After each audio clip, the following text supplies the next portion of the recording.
지난 주 중에 제가 먹고 싶은 것이 두 가지가 있었는데요. 첫째는 상추고 둘째는 돼지고기였습니다.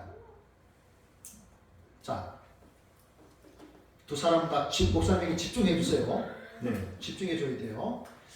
자, 그래서 제가 하나님 앞에 하나님, 저도 상추를 먹고 싶습니다 라고 했거든요. 그런데 누가 주셨냐면 요 앞에 PC방의 사장님이 힐스테이트로 이사를 하셨는데 저희 빌라에 사시다가, 그런데 그분이 길에다가 어디 좀 공터가 있었나 봐요. 거기다가 이렇게 상추를 심어가지고 다양한 종류의 상추를 한 보따리를 갖고 오셨어요. 그래서 오늘 점심 때 그 상추로 쌈을 싸 먹을 겁니다. 할렐루야. 하나님이 이렇게 제 마음의 소원 들으셨어요. 그 다음에 있잖아요. 제가 주님 좀 돼지고기가 좀 먹고 싶습니다 그랬어요. 그런데 있잖아요. 어제 오후에 우리 빌라에 제가 402호에 사는데 501호에 사시는 분이 갑자기 전화를 했어요. 목사님 계십니까? 그래서 예, 교회에 있습니다. 그랬더니 그분이 그럼 곧 가겠습니다 그래요. 그래서 저한테 오셨어요. 그분이 저를 만난 지가 5년째인데 처음 우리 교회에 들어오셨어요. 그 한 분 교회에 들어오는 게 굉장히 중요합니다.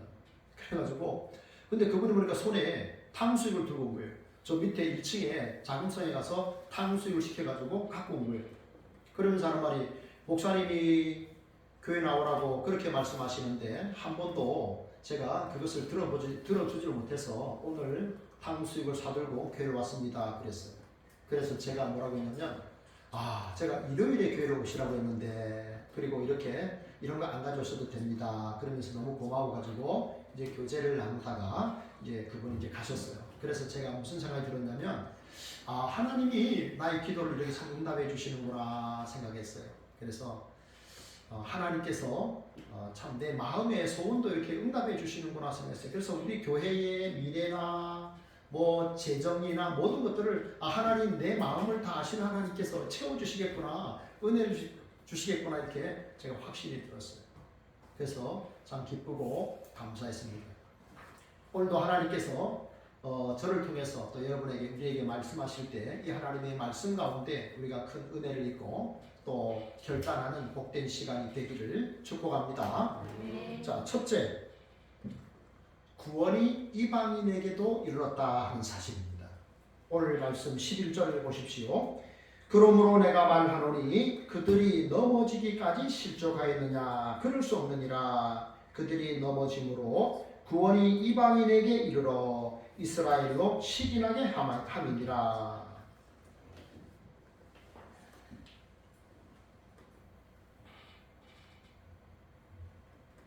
네, 이스라엘이 넘어졌다고 했습니다. 이스라엘이 넘어졌다고 하는 말은 이스라엘이 예수님을 믿지 않았다는 것입니다.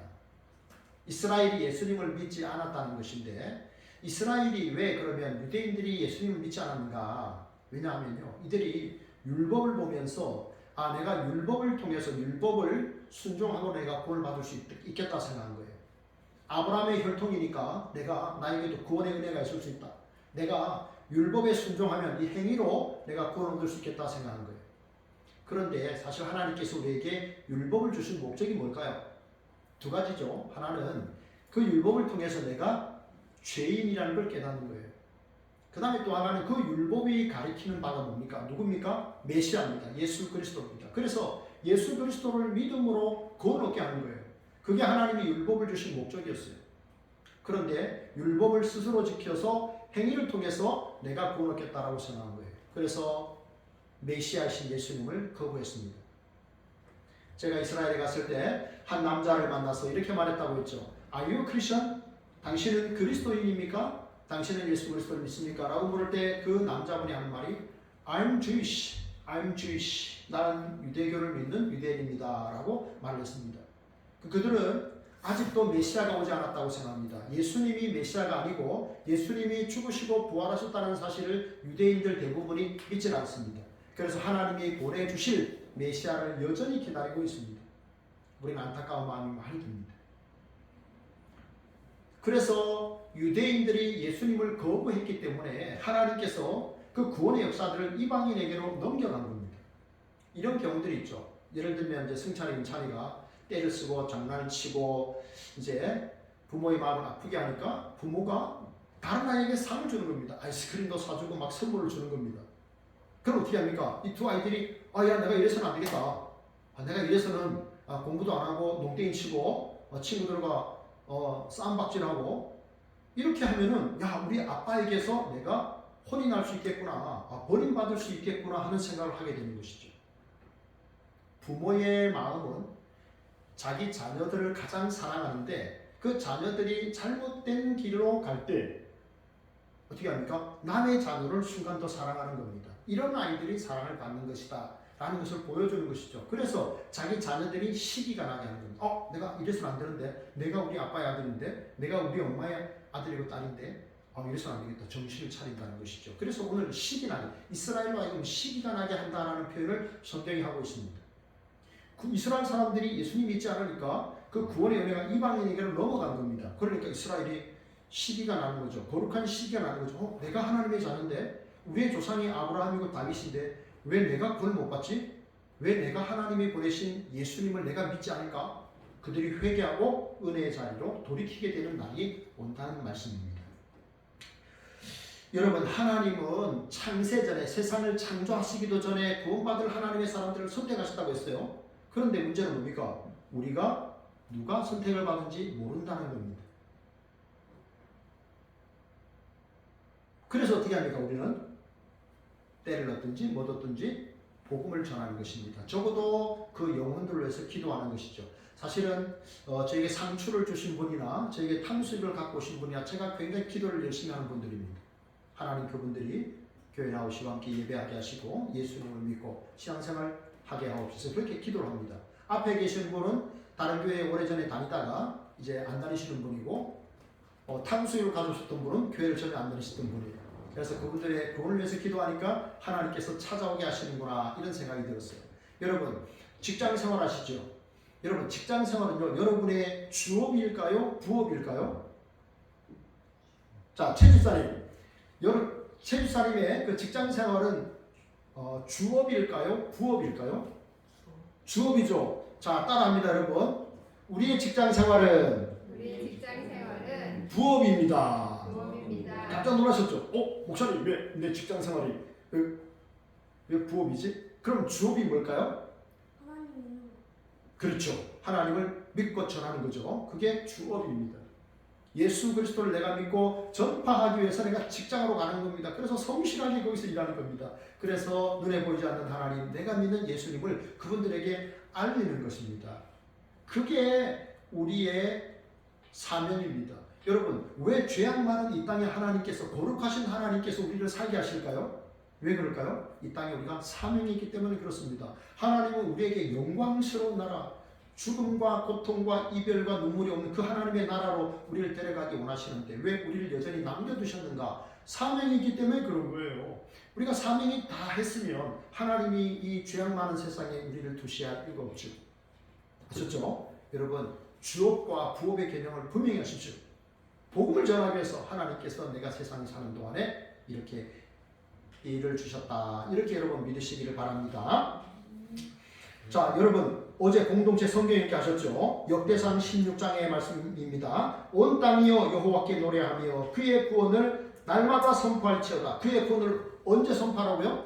날마다. 그러니까 여러분 출근하실 때마다 날마다 하셨죠? 예수 그리스도의 복음을 전파하기 위해서 힘쓰셔야 되고 기도하셔야 되고 그 복음을 우리가 전해야 됩니다. 오래전에요 서울에 가면 전동중학교라는 그 학교가 있는데 그 학교 3명의 중학생들이 국회의원 이제 표창을 받았어요. 그 신문에 보니까 뭐라고 나왔냐면 이 아이들이 아침에 3명이 친했나 봐요. 같이 이제 학교를 가는데 그 서울에 동대문 시장에 할아버지 한 분이 쓰러져 있더랍니다. 그래가지고 3명의 학생이 한 학생이 옷을 벗어가지고 아이를 덮어줬고 그리고 신고를 한 겁니다. 그래가지고 이 할아버지가 나중에 살아났습니다. 그래서 그 지역의 지역구 국회의원이 그 아이들을 국회로 불러가지고 국회의원 선행상을 그 3명의 아이들한테 주었다고 합니다. 여러분 생각해보면요, 이 땅은요 하나님의 지역구입니다. 그죠? 예, 이 땅은 하나님의 지역구예요. 그런데 그 국회의원은 신문을 보고 소식을 듣고 우리 지역구에 이런 그 전동중학교에 이런 학생이 셋이 있었구나 하고 불러서 상을 줬잖아요. 근데 우리 하나님은요 누가 뭐 보고를 해서 아시는 분이 아닙니다. 다 보고 계시고 다 듣고 계십니다. 그렇기 때문에 여러분 우리가 나의 인생의 주업과 부업이 뭔지를 우리가 좀 더 명확히 하시고 우리가 생명을 살리고 전하는 일에 여러분 힘쓰기를 축복합니다. 어제 오전에 혹시라도 누가 한 분이 오시면 내가 전도를 해야 되겠다 하고 이제 열심히 이제 기다렸어요. 근데 아무도 안 오셔가지고 제가 이제 전도지를 쳤고 난 다음에 어떻게 할까 하다가 아니 어차피 오늘 안 하면 내일 해야 되는데 오늘 해야 되겠다 해가지고 기도하고 제가 나갔습니다. 하나님 전도 나갑니다 하고 이제 혼자서 제가 이제 이 지역을 이제 전도지 200장을 가지고 이제 돌고 왔어요. 은혜로운 시간을 보냈는데요. 제가 여러분 전도하는 목사잖아요. 그러니까 열심히 해야 되잖아요, 그죠? 예, 사람 살리는 일, 특별히 그것을 하나님께서 맡겨주셨으니까 얼마나 감사한 일입니까? 어디 가서 있잖아요. 여러분 목사라고 하면 굉장히 존중을 받습니다. 뭐 한국의 그리스도인들이 뭐 이렇게 뭐 기독교가 욕을 먹는다 그래도 목사라는 말을 하면 그 존중을 받아요. 저희 아버지가 뭐라고 하셨냐면요. 우리 집안에 족보가 있잖아요. 족보가 있는데 목사면 교수의 레벨이랍니다. 목사면 아들이 목사 그러면 교수의 레벨로 문중에서 이렇게 취급을 한다고 그래요. 그 정도로 그래도 존중을 받습니다. 제가요 참 그래도 복음을 전할 수 있다는 거. 어떤 아저씨가 제가 전하는 칼럼에 대해서 되게 뭐라고 그랬거든요. 몇 번씩이나 저쪽 동네에서. 그런데 어느 날 제가 목사인 걸 알고 이 글을 쓰는 사람이 저라는 걸 그분이 그때 알았어요. 그리고는 토요일 날 아침에 그 앞에 안 나오셔요. 자주 그분이 담배를 피우고 저를 보고 아저씨 왜 그런 식으로 전도를 합니까? 그러면서 교회는 사람이 알아서 나가는 것이지 왜 교회로 사람을 오라고 합니까? 막 화를 내셨어요. 그래서 제가 겨울에 그러면 우리 뭐라도 해야 되겠다. 그래서 이제 컵라면 전도를 하기 시작한 거예요. 네, 2달 동안 이제 그렇게 했는데 그리고 난 다음에 그분이 저한테 더 이상 시비를 걸지 않습니다. 어쨌든 이제 복음을 전하는 일에 우리가 힘써야 되는데 열매는 하나님께서 우리에게 맺게 하실 줄 믿고 우리는 때를 얻든지 못 얻든지 주님의 복음을 전하는 그런 일을 감당해야 되겠습니다. 여러분 신약 성경의 절반을 누가 기록했습니까? 사도 바울이 기록했죠. 그런데 사도 바울의 소망이 뭔 줄 아십니까? 모든 세상의 사람들이 예수 그리스도의 신부가 되는 겁니다. 그게 그분의 소망이었어요.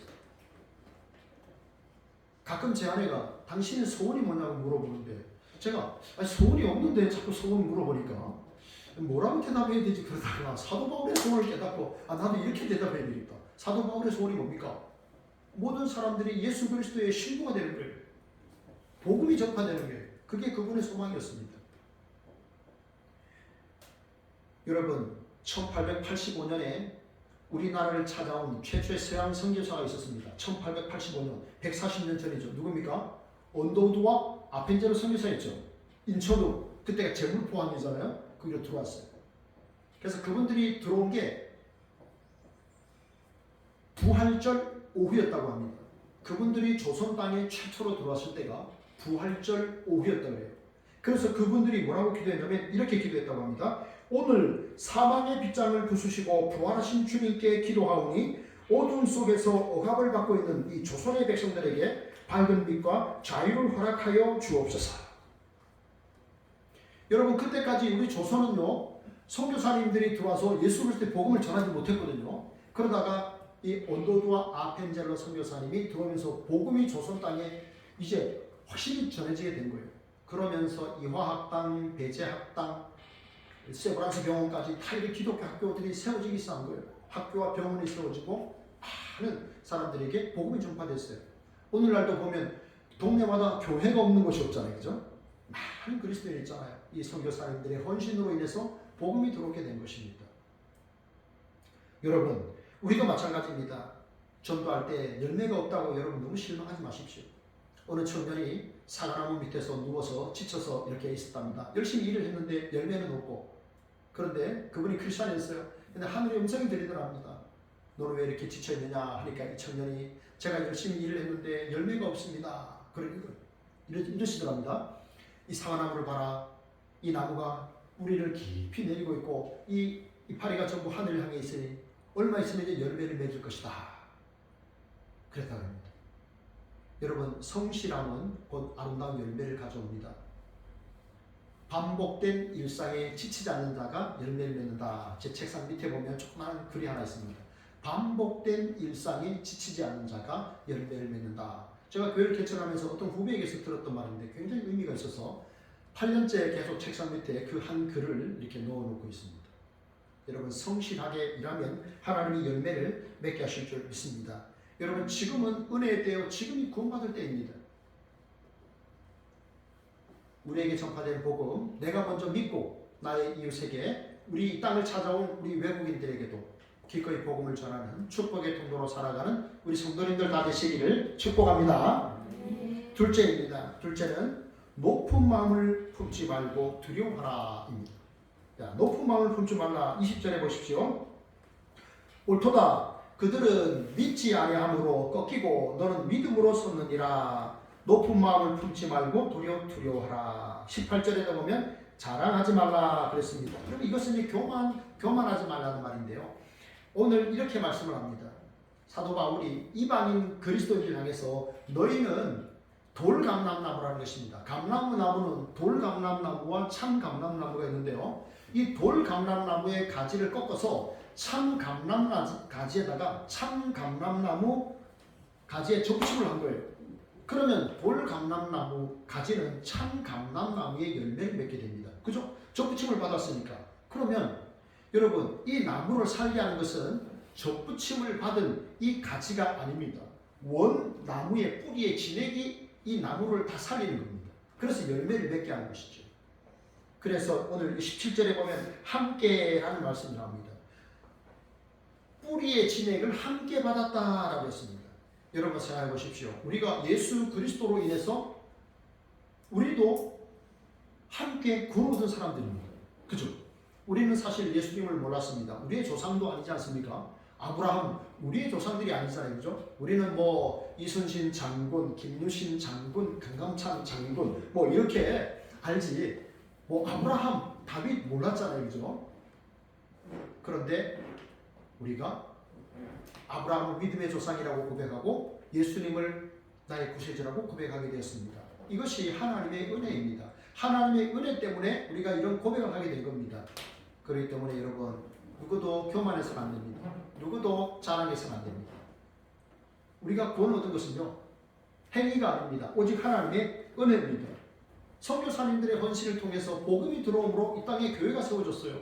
우리가 그리스도인이 되었습니다. 얼마나 기쁘고 얼마나 감사한 일입니까? 여러분, 우리가 매 주일마다 하나님 앞에 나와서 여러분들이 주일을 성수합니다. 주일에 다른 곳에 가지 않고 예배를 드리러 여러분 나옵니다. 그것은 뭡니까? 내가 주일날 오늘 이 날에 다른 약속을 하지 아니하고 내가 하나님 앞에 예배한다는 것은 뭡니까? 하나님, 나의 시간의 주인이 하나님이십니다. 하나님, 내 인생의 주인이 하나님이십니다. 고백하는 거예요. 그게 그렇게 귀한 의미가 있었나? 네, 그런 의미가 있습니다. 여러분이 하나님 앞에 11주 예물을 드리는 것은 뭡니까? 나의 물질의 주인이 하나님이시다라고 고백하는 거예요. 여러분, 우리의 시간이나 재능이나 물질이나 건강이나 달란트나 부모님이나 자녀들이나 다 하나님이 주신 은혜의 선물인 줄 여러분 믿으시기 바랍니다. 하나님이 주신 선물이에요. 여러분, 사람들이요 자칫 교만할 때가 있습니다. 왜 교만해질까요? 사람이 왜 물질적인 신앙생활을 찾았다가 왜 갑자기 교만해질까?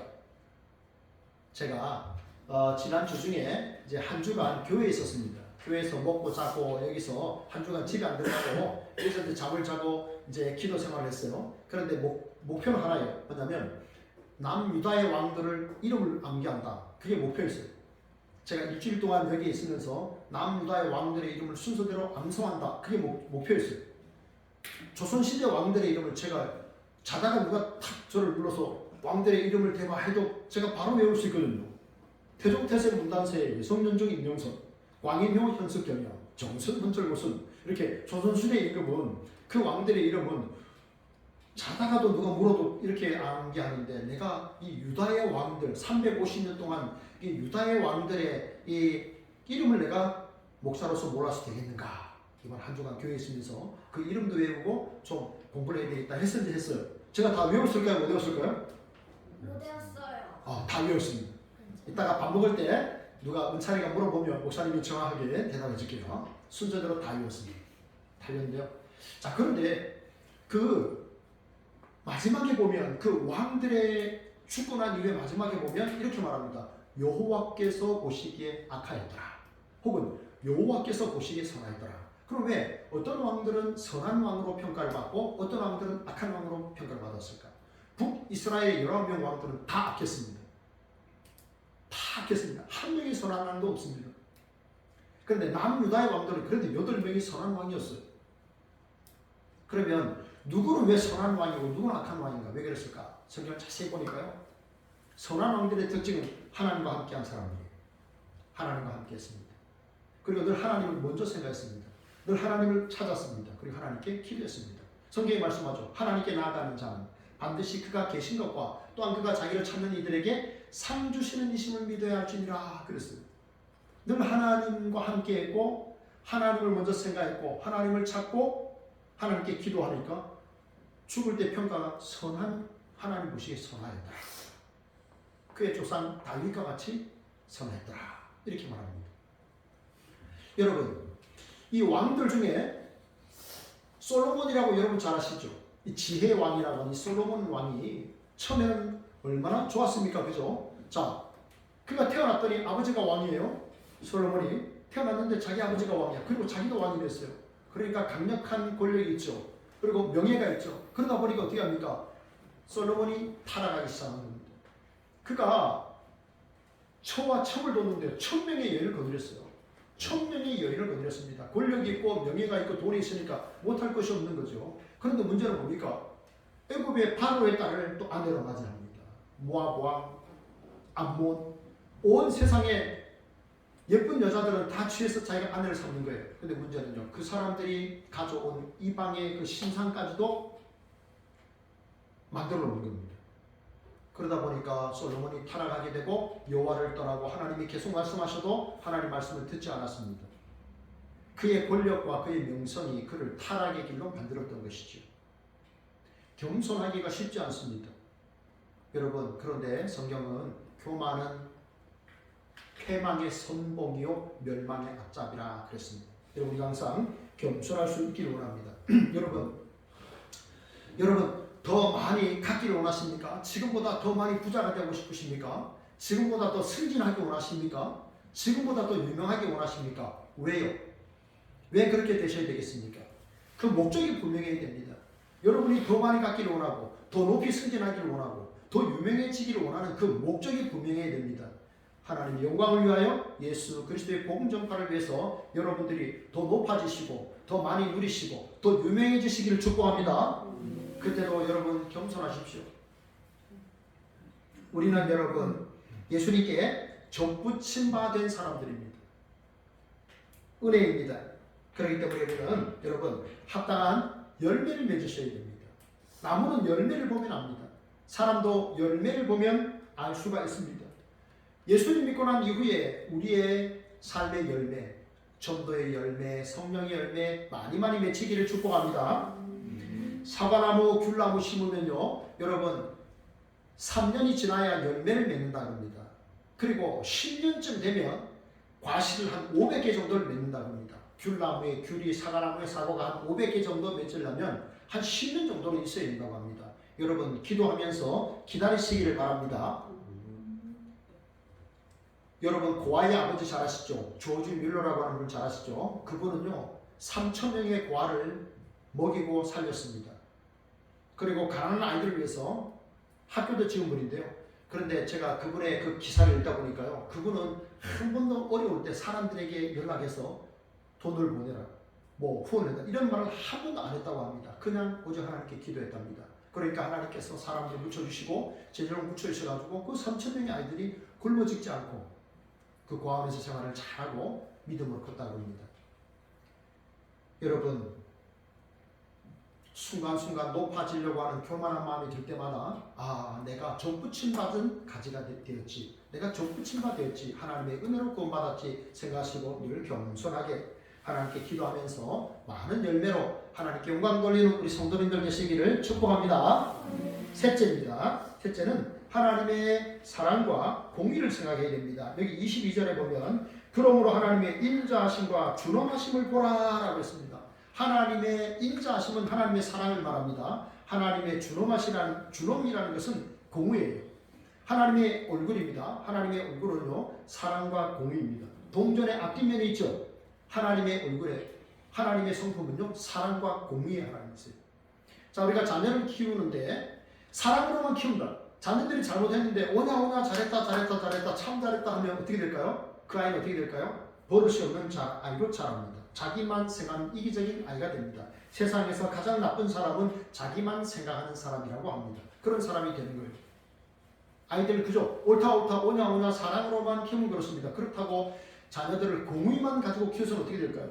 그 아이는 자라서 베품과 나눔이 없는 아이, 정이 없는 아이, 따뜻함을 모르는 아이로 자라나게 됩니다. 그렇기 때문에 부모가 자녀를 양육할 때는 사랑과 공의가 함께 있어야 됩니다. 여러분, 우리가 하나님의 사랑과 공의를 보려면 십자가를 바라보면 됩니다. 십자가에는 하나님의 우리를 향한 그 사랑과 하나님이 죄를 얼마나 싫어하시는 줄 알 수가 있습니다. 그래서 하나님의 아들까지도 십자가에 내어주셔서 그 죄 문제를 해결하셨습니다. 십자가를 깊이 묵상할수록 십자가에 하나님의 사랑과 공의가 다 들어있는 것을 우리가 보게 됩니다. 역대상 16장 34절 어제 공동체 성경 읽게 하셨죠. 여호와께 감사하라. 그는 선하시며 그 인자하심이 영원함이로다. 여러분, 우리가 하나님께 감사하며 하나님을 찬송하며 복음을 전해야 됩니까? 하나님이 선하시고 그 인자하심이 영원하기 때문입니다. 시편 34편 8절을 말씀합니다. 하나님의 인자하심을 맛보아할지어다. 누가 하나님의 인자하심을 맛볼 수 있는가? 하나님을 의지하는 사람이에요. 그러면 오늘 이 시대에 우리가 눈에 보이지 않는 하나님을 내가 의지하면서 살아가며 산다 하는 것은 어떤 의미인가? 세 가지 일에 내가 참여하는 건데요. 첫째는 공동체 성경 읽기에 참여하는 거예요. 성경 읽기에 참여하는 거예요. 그러면요 1년에 일독을 하잖아요. 두 번째는요 주신 말씀에 순종하는 것에 참여하는 겁니다. 순종에 참여하는 거예요.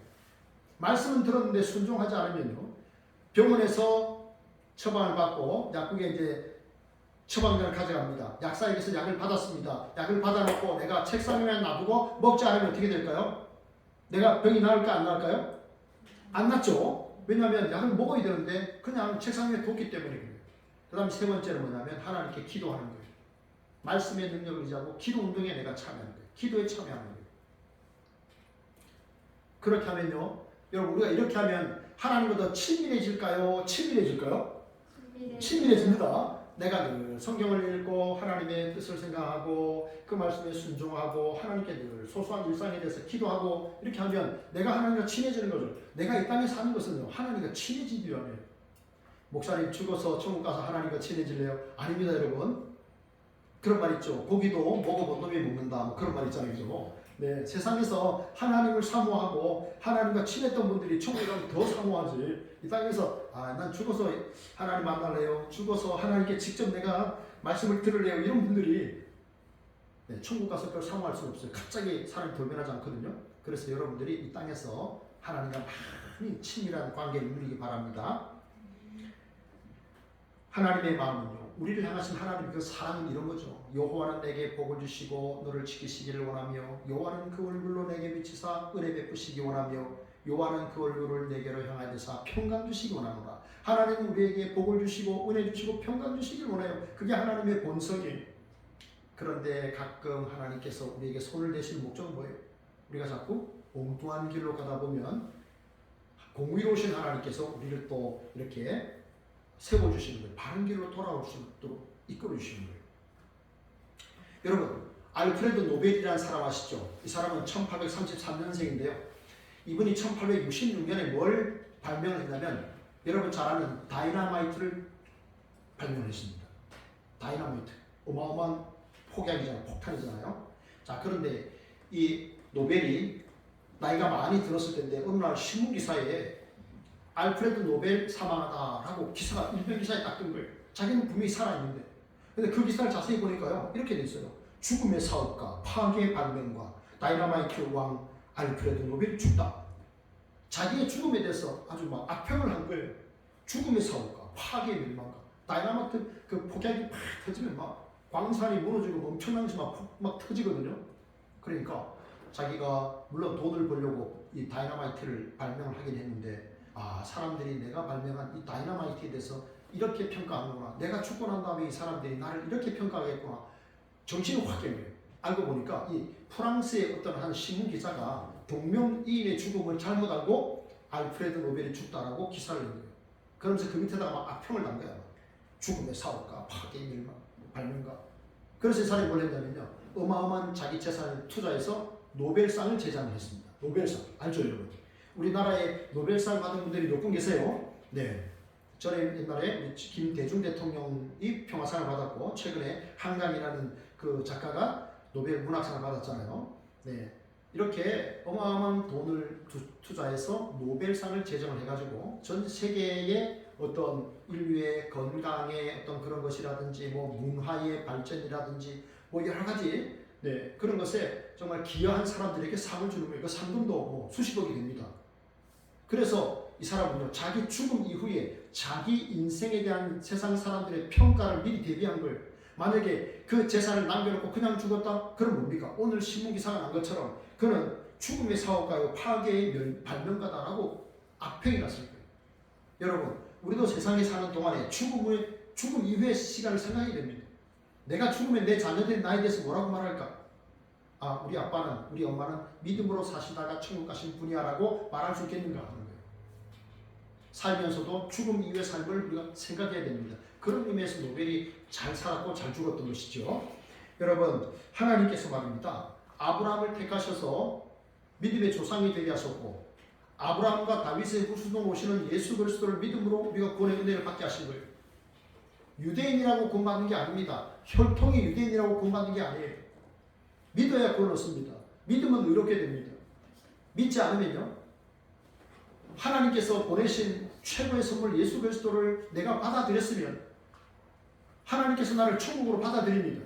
그런데 하나님께서 보내주신 예수 그리스도를 내가 거부하면 하나님도 나를 천국에서 거부하는 거예요. 이게 하나님의 공의입니다, 여러분. 우리도 예수님을 지금 믿고 있다고 하는데 여러분 끝까지 잘 믿으시기 바랍니다. 건성건성 신앙생활을 취미생활을 하듯 하시면 안 됩니다. 신앙생활 정말 목숨 걸고 하셔야 됩니다. 왜냐하면 이 땅에서의 삶은 기로의 100년이지만 영원한 영광의 나라는 영원하기 때문입니다. 시편 139편 23절의 말씀이죠. 하나님이여 나를 살피사 내 마음을 아시며 나를 시험하사 내 뜻을 아옵소서. 내게 무슨 악한 행위가 있나 보시고 나를 영원한 길로 인도하소서. 여러분, 하나님이 나를 바라보십니다. 내 시선이 어디로 향하고 있는가를 보십니다. 여러분, 하나님 내 마음을 살펴주십시오. 내 생각을 살펴주십시오. 나에게 무슨 악한 행위가 있나 보시고 나를 하나님이 영원한 길로 인도해 주십시오. 때로는 하나님이 나를 채찍하시고 때로는 나를 힘들게 하실지라도 내가 생명의 길로 영원한 길로 가게 하옵소서. 여러분 기도하십시오. 하나님은 사랑의 하나님이기도 하지만 공의의 하나님이시기 때문에 때로는 매를 대실 수도 있습니다. 여러분, 제가 어제 칼럼에요, 흉내내기라는 제목으로 칼럼을 썼습니다. 예수 그리스도를 흉내내라는 겁니다. 오늘 효자가 어머니가 돌아가시기 전에 임금님 얼굴이라도 보고 싶다라고 해서 그 연로하신 어머니를 업고 임금님이 지나가시길 기다렸는데 임금님이 그 모습을 보고 감동을 받아서 저 부자에게 쌀 100석을 내리거라 했는데 이게 온 장안에 소문이 나면서 어머니를 공경하지도 않는 아들이 쌀 100석을 받으려고 어머니가 원치도 안 했는데 어머니를 업고 길에 들어가서 임금님을 보게 했는데 임금님이 그 모습을 보셨는데 신하들이 전하, 저놈은 매우 악한 놈입니다. 어머니를 공경하지도 않는 아주 불효자식입니다. 그런데 지난번에 전하께서 쌀 100석을 주셨다고 해서 그거 얻으려고 저놈이 나왔습니다. 그러니까 전하가 뭐라고 말했습니까? 임금님이 아니다. 흉내라도 내는 것은 좋은 것이다 라고 해서 쌀 100석을 줬다고 하지 않습니까? 그런데 그 후에 그 불효자가 참 효자가 됐다고 하지 않습니까? 여러분, 우리는 여러분 흉내라도 내야 됩니다. 정철 선생님 모시고 우리가 영어 특강을 우리가 들은 적이 있잖아요. 개척 초기에 그 I love 정철 그 영어 선생님 정철 선생님이 뭐라고 했냐면요, 영어 엔진을 가슴에 넣으라고 해서 영어 엔진을 장착시켜라. 자동차의 제일 중요한 부품이 엔진이잖아요. 예, 우리의 마음에 영어 엔진을 여기다 딱 장착시키면 영어를 잘할 수 있다. 우리가 신앙생활을 잘하려면요, 예수의 마음을 우리의 마음에 탁 장착을 시키는 거예요. 예수님의 마음을 탁 장착시키면 우리가 예수님을 더 잘 흉내낼 수 있겠죠. 그러다 보면 정말 예수님을 많이 닮아갈 것입니다. 우리는 끝까지 예수님 닮는 일에 힘을 내시기 바랍니다. 말씀을 넣습니다. 우리는 그리스도인입니다. 그리스도인이란 예수 그리스도를 남기는 사람입니다. 살아서는 예수 그리스도를 전하는 일에 힘쓰시고 죽어서는 예수님을 남기시는 그런 복된 삶 살기를 축복합니다. 기도하겠습니다. 하나님 감사합니다. 이방인인 우리를 하나님 사랑하셔서 귀한 선교사님들을 보내셔서 예수님 복음이 증거되게 하시고 우리가 예수님 믿고 구원받은 하나님의 자녀로 살게 하셔서 감사합니다. 우리가 받은 구원 우리도 힘써서 기도하며 전하게 하시고 그래서 우리를 통해서 많은 사람들이 예수 복음 듣고 예수님 믿고 천국 백성 하나님의 자녀되는 놀라운 구원의 은혜가 우리의 가정 가운데 우리의 지역 사회 가운데 이 나라 이 민족 가운데 나타나도록 도와주옵소서. 예수님 이름으로 감사하며 기도합니다. 아멘. 네, 영상을 좀 꺼주시기 바랍니다.